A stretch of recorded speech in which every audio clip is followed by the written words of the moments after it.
Alpha manager fires Omega, unaware that he just kicked out the billionaire founder's secret spouse. Chapter 1.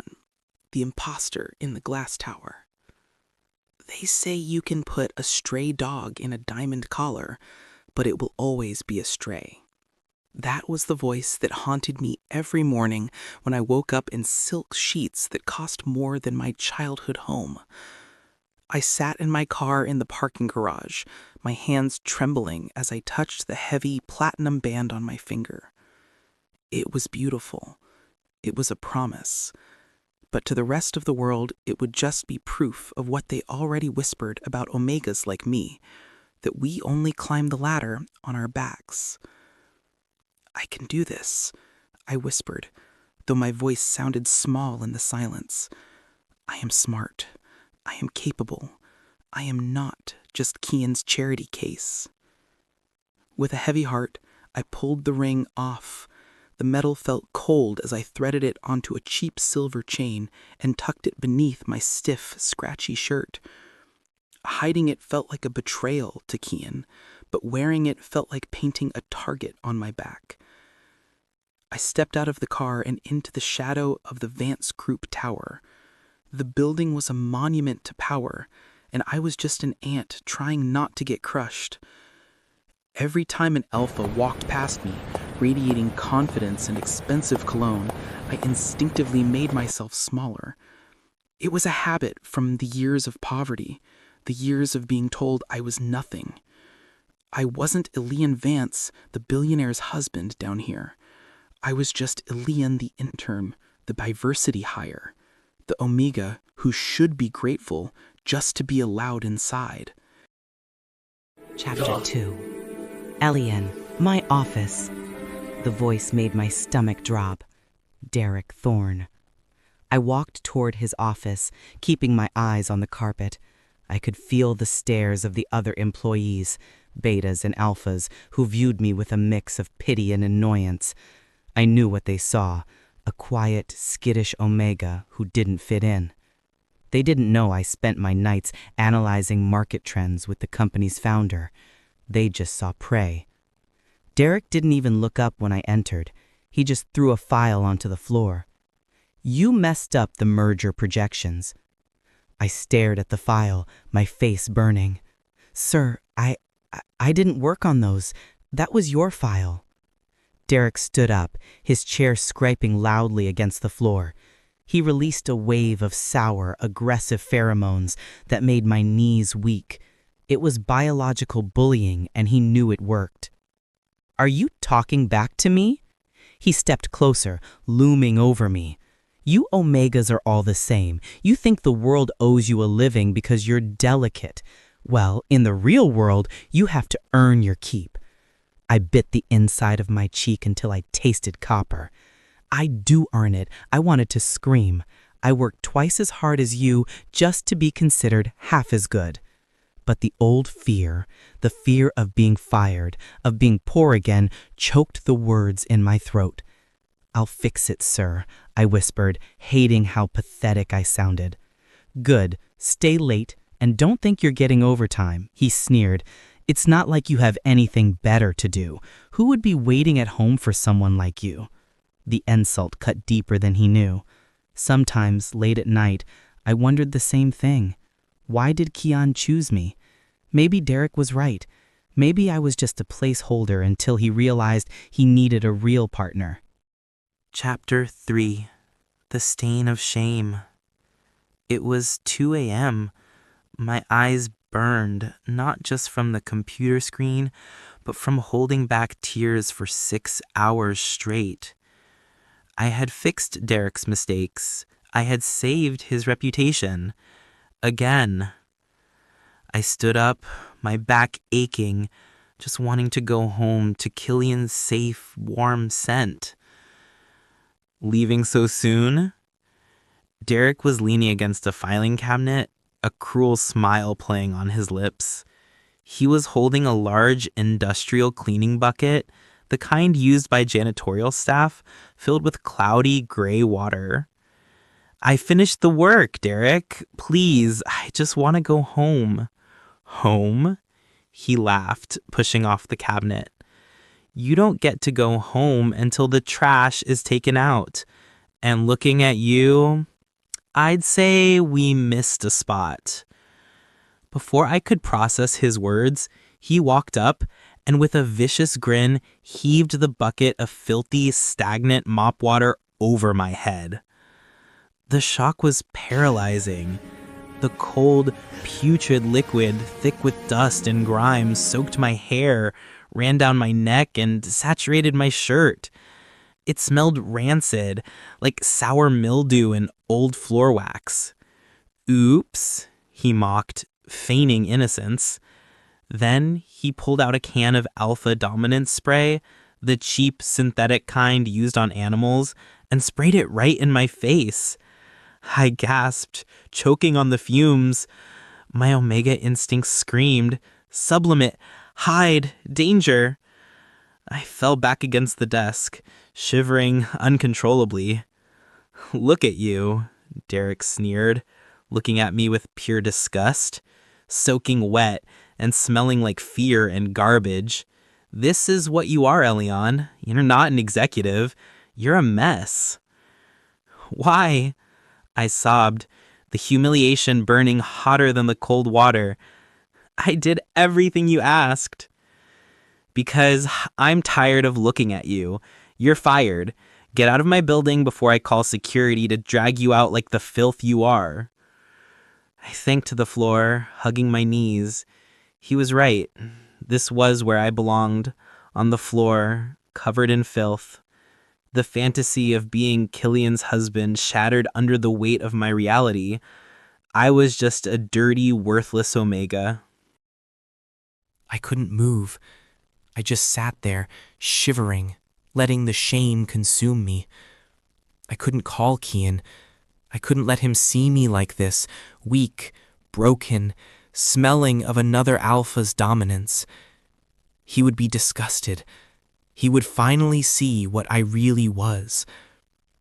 Ping! The elevator chime sounded like a gunshot in the silent office. I curled into a tighter ball, trying to hide behind the desk. Please don't be security. Please don't let them see me cry. But the footsteps were wrong for security. They were heavy, rhythmic, and terrifyingly familiar. And then, the scent hit me. It wasn't the synthetic garbage Derek used. It was the smell of a storm breaking over the ocean. Ozone, dark wood, and pure, unadulterated power. It was the scent that usually made me feel safe, but right now, it made me terrified. Kian was here, and I was covered in filth. "Who's there?" Derek demanded, his voice wavering slightly. Kian didn't answer. He stepped out of the shadows, his eyes locking onto me instantly. I flinched. I actually flinched from my own husband. "Kian, don't," I whimpered, trying to cover my face with my chemical-soaked hands. "Don't look at me. Please. I'm sorry. I'm so sorry." I was apologizing for existing, for being weak, for ruining his image. Kian stopped dead. The fury that flashed across his face wasn't directed at me, but for a split second I thought it was.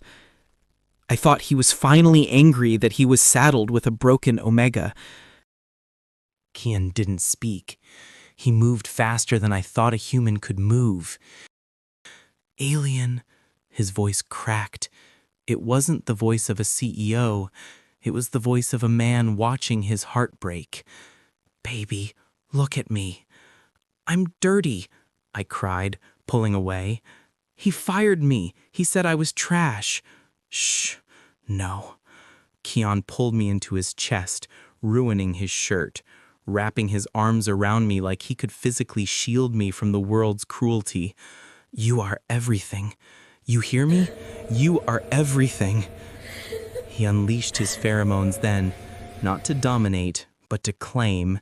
He flooded the room with his scent, drowning out the chemical smell, drowning out Derek, wrapping me in a biological blanket that screamed, mine, safe, protected.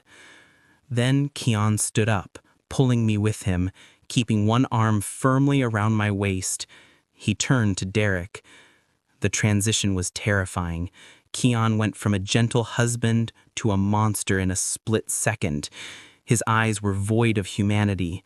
"You," Derek squeaked, realizing too late that the predator had entered the room. "You made him think he was worthless," Keon said, his voice a low, vibrating growl. "You put your hands on him. You covered him in filth." "He's just an intern," he shouted, desperate. "I didn't know." "You didn't know he was my husband," Keon corrected, stepping forward. "But you knew he was an Omega. You knew he was smaller than you, and you enjoyed hurting him." Keon stepped into the light, letting Derek see the face that was on the cover of every business magazine in the world. "I built this company with my bare hands," Keon whispered, "but I would burn it to the ground before I let you hurt him again." Chapter 6. Keon didn't stop moving until we were back in our penthouse suite. He gently stripped off my ruined, dirty, soaked clothes and placed me into a hot bath infused with his own calming, protective pheromones. I sat there, scrubbing my skin until it was red, trying desperately to wash away the shame and the memory of Derek's dominant scent. "It's gone, darling," Keon whispered, kneeling beside the tub. He took my hand, kissing the faint chemical residue on my wrist. "It's all gone. Just my scent now." But the shame wasn't gone. I looked at the dark mark on my shoulder where my wedding ring usually sat, now safely on the chain in Keon's pocket. "You should have left me there," I mumbled, tears mixing with the bathwater. "I was a mess. You should be angry that I let him—" "Let him what, Elian? Let him attack you? You didn't invite this. You didn't deserve this, and you didn't allow this. He is a predator, and I'm going to make him pay for every single tear you shed." He didn't sound like a man whose day was interrupted. He sounded like a man who had declared war. Keon reached into his pocket and pulled out the platinum ring and the chain. He took the ring, slipped it back onto my finger, and held my hand up so the diamond flashed in the bathroom light. "You will never take this off again to walk into that building," he said, his voice absolute. "Never. If they can't handle my scent on you, they can find another job. Do you understand me?" I nodded, the weight of the ring feeling like a heavy shield for the first time, not a hidden secret. While Keon held me, dawn was breaking over the city, and down in the Vance Group tower, the temperature was dropping. Derek, slumped in the chair, watched the two silent security guards flanking him. He hadn't been allowed a phone call, water, or even a bathroom break. His terror, which had begun as panic, was curdling into cold, crushing dread as the sun touched the windows. The clock was ticking towards 6 a.m., the hour of the execution. Chapter 7. The board meeting was held in the most intimidating room in the company, the founder's private, seldom used conference room. Keon sat at the head of the long mahogany table, radiating an alpha command that forced every board member to sit ramrod straight. Next to him sat me, quiet but visible, wearing my wedding ring openly. I was wearing one of Keon's high-end, unmarked suits, a silent, powerful uniform. Derek's uncle, the acting CEO, was pale and sweating, trying desperately to regain control. "Keon, this is ridiculous. A meeting over a simple employee dispute. We can handle this." "This is not an employee dispute, Richard," Keon cut him off, his voice ice. "This is a criminal assault against the spouse of the chairman on company property under your negligent supervision." Keon produced a legal binder. He didn't raise his voice, which only made the silence heavier. My legal team has filed for an immediate injunction, Keon continued. The board is hereby dissolved. All leadership decisions are now funneled through the chairman, myself. The boardroom erupted in panicked whispers. "You can't do this," Richard cried, jumping to his feet. "I own 20% of this company. You can't just dissolve the board." "Actually, Richard, you own 0% now." Keon slid a stack of documents across the table. "You used company assets to cover several of Derek's personal debts last year. That constitutes fraud. I have the receipts. Your shares, by signed agreement, revert to the majority owner in the event of malfeasance. You signed this document yourself 3 years ago." Richard staggered back, staring at the paperwork that detailed his ruin. Keon then turned to Derek, who was shaking violently in the corner, finally understanding the scope of his mistake. "You said Elian was worthless," Keon said, standing up. "You said he was garbage. Well, you know what is worthless, Derek? A broken man with a criminal record who can't get a job interview. You are not only fired and blacklisted from every corporation I own or influence, and that is everywhere, but you will be served today with a lawsuit for battery and emotional distress against my husband. We will take every penny you or your family ever earned." Keon looked down at him, utterly devoid of emotion. "You tried to break him for fun. I'm going to break you for justice."